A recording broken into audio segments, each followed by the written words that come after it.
Hi, everyone, and welcome back. Tom Slivick with Rich Farrington. How you doing? Fine. Okay, Rich, now you've just been elected. The first time you were appointed, the first time for, you served, what, about 8 or 9 months? April that I was appointed when the former director had to resign. Right. And so you stepped in the breach there and helped out with the water agency, but you needed to run this November. And during that time period, that your 8 months, the GSL was, I'm sure, on everybody's mind and talked about at a lot of meetings. I believe you stepped in thinking it was a good idea. Is that right? Tell us how you felt when you first started. That's correct. Well, let me. Tom, you were at meetings before. Let me first say that I want to thank the upcountry voters for electing me and putting their trust. I'm humbled by their support, and I will work hard on the messages that I receive from them that I'm going to deliver to the Water Agency Board. Those messages, water bills are too high. They want the gravity supply line at no additional cost, and they're tired of PG&E running up the cost of water each year, like the 6% gets going into effect in January. And they want the system improved for fire protection. Okay, so all of those things, and all of those things I know that you ran on. I had heard that. We had also did something with both of you and Adam. Right. Meet the candidates, interviews. Right. And not only that, I was able to track them through YouTube and see all the people that had watched them. And so we knew we were getting, there was a lot of interest in the upcountry about that. Now, the people that elected you, for people that don't know, that was only upcountry. You weren't on my ballot. Correct. Right? And you weren't on people's ballots in Ione. Right. So basically, you were elected by the people that the problems with the water, the GSL now, and the pumps that are going out, the people that voted for you, those are the people that, or got to vote for you. Some of them certainly voted for your opponent, but those are the people that are affected by that broken and antiquated system. Right. Worn out system might be a better way to call it. A water system that serves the upcountry area, and it does not come down as far as Jackson or Ione, Sutter Creek. So it's pretty much the voters upcountry that voted, and I got 71.5% of the votes, and I feel real good about that. Well, I think that's a landslide. Now, seeing how I think you ran on the project and your opponent ran, I think he was looking at it thinking it was far too much money. The people that wanted to vote for him, or the people who were talking to him, says, we don't really like that project. Let's do something else. Okay, so it seems like they've spoken. Now, is that what you meant by in your opening remarks when you said you were going to address the water agency? Correct, yeah. I strongly support the gravity line.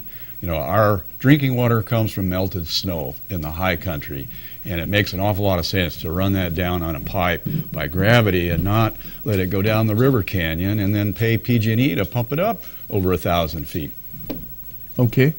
Now, I just got a message from Alan. I believe he said we're okay on this. Oh, I think he wants us to break. Alan, do you want us to take a break? I believe that's right. We're going to take a break, and then we'll be back with Rich Farrington, the newly elected Water Director for District 3 in the Upcountry. Stay with us right here on TSPN. You're watching Amador County's #1 news and sports leader, TSPN.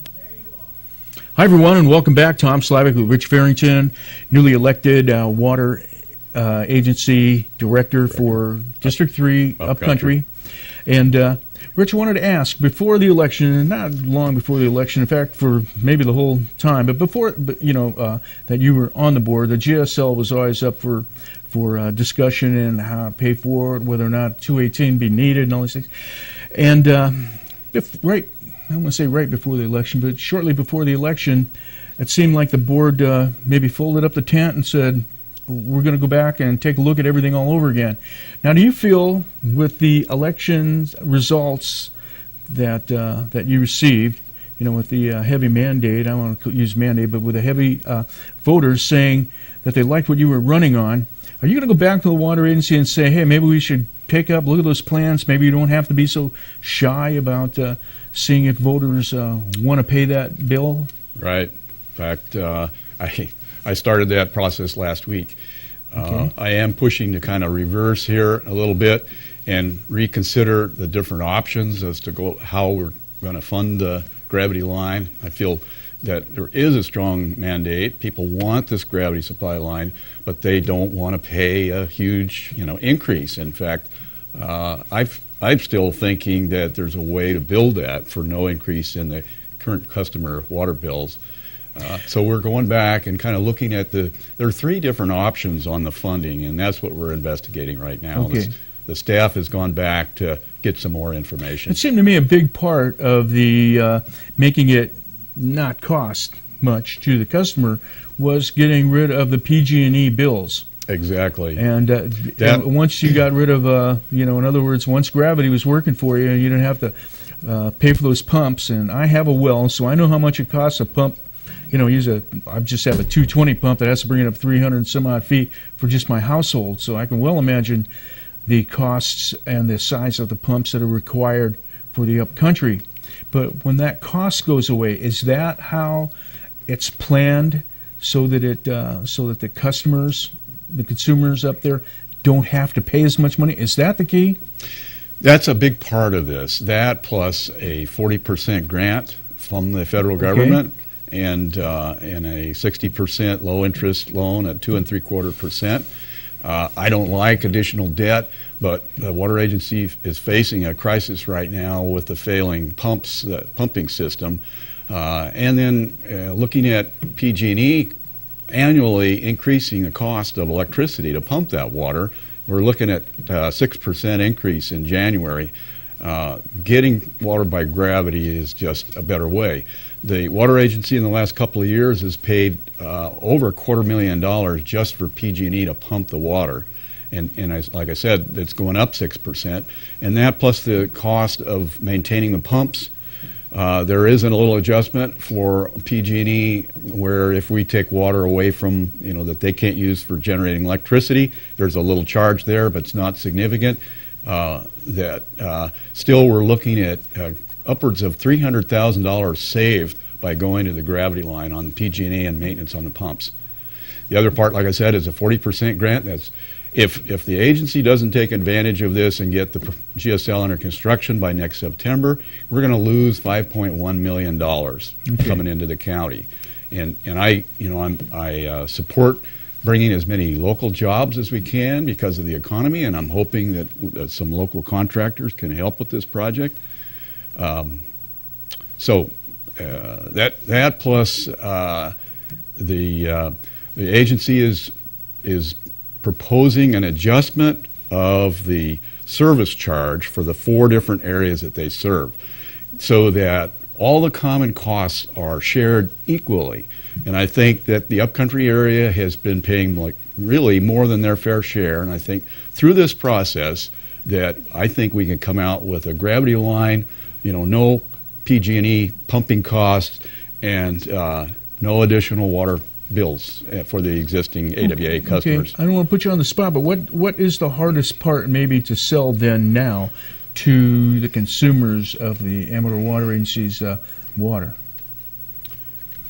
Well, the hardest part, well, we've had some critics that have raised questions and about this project, and I take each of those very seriously and want to research them and work out whatever problems that we may have. So right now I think we're just waiting for the staff to come forward with some analysis of the different options, and the board has an opportunity to pick the best means of financing the gravity line. Okay, but I guess from your point of view, the upcountry is on board with wanting the GSL. Well, again, the big caveat, yeah, I think the message I got was they want the gravity line, but they don't want to pay, really extra. They like the idea of getting that in place without any additional Okay, so you're going to cost. be brokering that with the rest of the board members. So it's a financial issue right now. That's the biggest difficulty. Okay, let me just ask you maybe some simpler questions. How was it running for office? Well, it was a lot of work, but it was very enjoyable. I made a lot of contacts with voters, and I got a lot of feedback about issues. That's part of my reform agenda that I was running on. There are some other issues, the visibility and better information for the customers, involving them in what the problems are the agency's having and how we're trying to attack those. Anyway, it was very rewarding, and I do feel humbled. Like I say, I got a pretty high percentage of the vote, and I do feel that that's a mandate to go forward with the gravity line within a reasonable cost. And like I say, I think it can be done without any increase in the water bills. Okay. Rich, thanks for stopping by and talking with us. And once again, that's Rich Farrington, District 3, Amador County Water Agency Director, not Amador County, just the Amador Water Agency. All right, and stay with us. We'll be back right after this break. You're watching Amador County's #1 news and sports leader, TSPN.